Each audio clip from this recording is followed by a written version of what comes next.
இன்றைக்கி நம்ம என்ன கதை பார்க்க போகிறோன்னா, வர வர மாமியா கழுதை போல் ஆனாலாம்.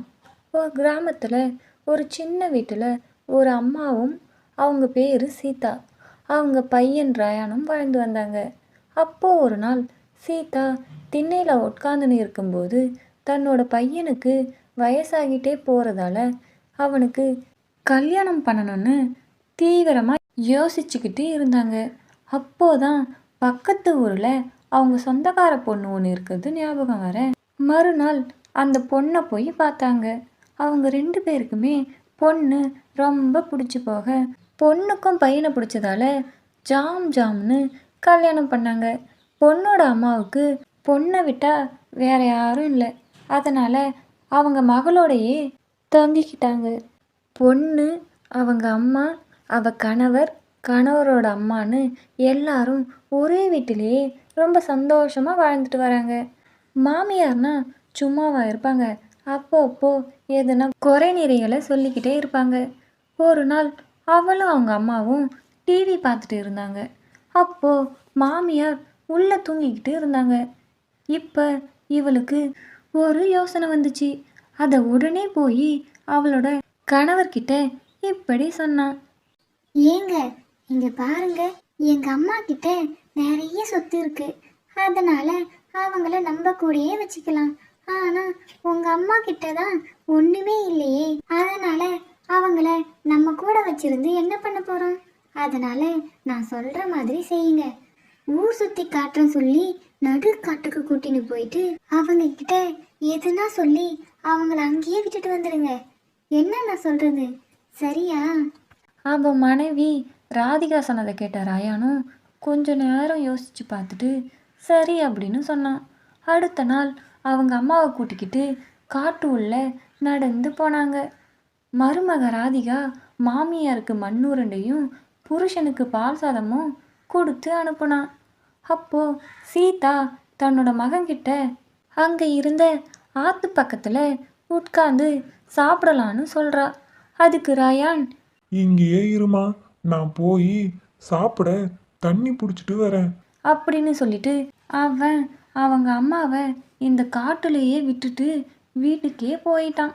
இது தெரியாத சீதா தண்ணி பிடிக்க போன மகன் திரும்ப வருவான்னு காட்டில் இருக்க அழகான இயற்கை காட்சிகளை ரசிச்சுக்கிட்டே வெயிட் பண்ணின்னு இருந்தா. அப்போது கொஞ்ச நேரம் அப்புறம் ஒரு வனதேவதை சீதா முன்னாடி தோன்றி நின்றுச்சு. எனக்கு ரொம்ப பசிக்குது, சாப்பிட எதுனா இருந்தா கொடுங்கம்மா அப்படின்னு கேட்டுச்சு.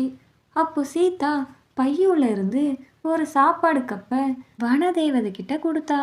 அந்த கப்பு உள்ள பால் சாதம் இருந்துச்சு. வனதேவதை வயிறார பால் சாதத்தை சாப்பிட்டுட்டு இங்கே என்ன பண்ணுறீங்க கேட்க சீதா, என்னோட பையன் தண்ணி கொண்டு வர போயிருக்காமா, அதான் நான் இங்க வெயிட் பண்ணின்னு இருக்கேன் அப்படின்னு சொல்ல இதை கேட்ட வனதேவதை நடந்த உண்மையை சொல்லி அவங்கள ரொம்ப அழகாக மாற்றி தங்க நகையெல்லாம் போட்டு வீட்டுக்கு போக சொல்லி வீட்டுக்கும் வழி காட்டுறாங்க. சீதாவும் வீட்டுக்கு போனான். சீதாவை பார்த்த எல்லோரும் ஆச்சரியப்பட்டு திகைச்சு போய் நின்னாங்க. அப்போ ராதிகா, ரயான், ராதிகா அம்மா காஞ்சனா 3 பேரும் சேர்ந்து ஒரு திட்டம் போடுறாங்க. இவங்கள காட்டு உள்ள கூட்டிட்டு போய் விட்டதால தான் இவங்களுக்கு இவ்வளோ பொண்ணும் பொருளும் கிடைச்சிது.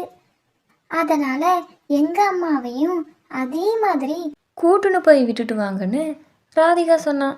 ராதிகா சொன்னதை கேட்ட ரயான் அவங்க மாமியார் காஞ்சனாவை தன்னோட அம்மாவை கூட்டின்னு போன இடத்துக்கே கூட்டின்னு போனான். ராதிகா மாமியாருக்கு கொடுத்து விட்டது போல மண் உருண்டையும் பால் சாதமும் தன்னோட அம்மாவுக்கு கொடுத்து விட்டா. ரயான் மாமியார் காஞ்சனாவை தன்னோட அம்மாவை விட்டுட்டு போன இடத்துலையே விட்டுட்டு கொஞ்சம் தூரம் தள்ளி காஞ்சனாவையே பார்த்துட்டு இருந்தான். அவளும் அங்கே உட்காந்துன்னு இயற்கையை பார்த்துட்டு இருந்தா. அதே போலவே வனதேவதையும் தோன்றி நின்னுச்சு. எனக்கு ரொம்ப பசிக்குது, சாப்பிட எதுனா இருந்தா கொடு அப்படின்னு கேட்டதும் காஞ்சனா பேகில் இருந்து மண் உருண்டையை எடுத்து கொடுத்தா. மண் உருண்டையை பார்த்த வனதேவதை ரொம்ப கோவப்பட்டு காஞ்சனாவுக்கு, நீ போக போக ஒரு கழுதையாக மாறிடுவ சொல்லி ஒரு சாபத்தை கொடுத்துட்டு மறைஞ்சு போயிட்டாங்க. இவ அப்படியே வீட்டுக்கு வர வர கழுதை போல மாறிட்டா.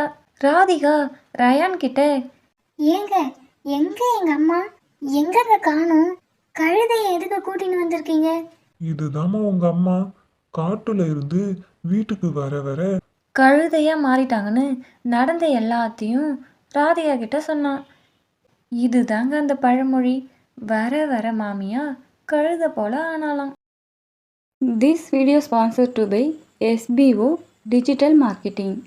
தினமும் 300 ருபீஸ் ஏர்ன் பண்ணலாம். ஒரு நல்ல வாய்ப்பு. இந்த ஒர்க் பண்ண ஒரு ஸ்மார்ட் ஃபோன், பேசிக் இங்கிலீஷ் நாலேஜ் இருந்தாலே போதும். அது மட்டும் இல்லாமல் இந்த ஜாபில் இருக்க டவுட்ஸை கிளியர் பண்ணிக்க ஆன்லைனில் லைவ் சேட் சப்போர்ட்டும் இருக்குது. நீங்கள் இந்த டிஜிட்டல் வேர்ல்டில் தனியாக பிஸ்னஸ் பண்ணுற அளவுக்கு உங்கள் நாலேஜை டெவலப் பண்ணிக்கலாம். இந்த SBO ஜாபில் உங்களால் கற்றுக்கொண்டே சம்பாதிக்கவும் முடியும். இந்த வாய்ப்பை நமக்கு தர school of business organisation private limited company 5 வருடத்துக்கும் மேலாக வெற்றிகரமாக ரன் ஆகிட்டு இருக்குது. இந்த கம்பெனி நம்ம தமிழ்நாட்டில் திருவண்ணாமலை மாவட்டத்தில் இருக்குது. மேலும் விவரங்களை தெரிந்து கொள்ள டிஸ்கிரிப்ஷனில் இருக்க வாட்ஸ்அப் நம்பருக்கு காண்டாக்ட் பண்ணி டீட்டெயிலை தெரிஞ்சுக்கிட்டு உங்களுக்கு விருப்பம் இருந்தால் ஜாயின் பண்ணிக்கோங்க.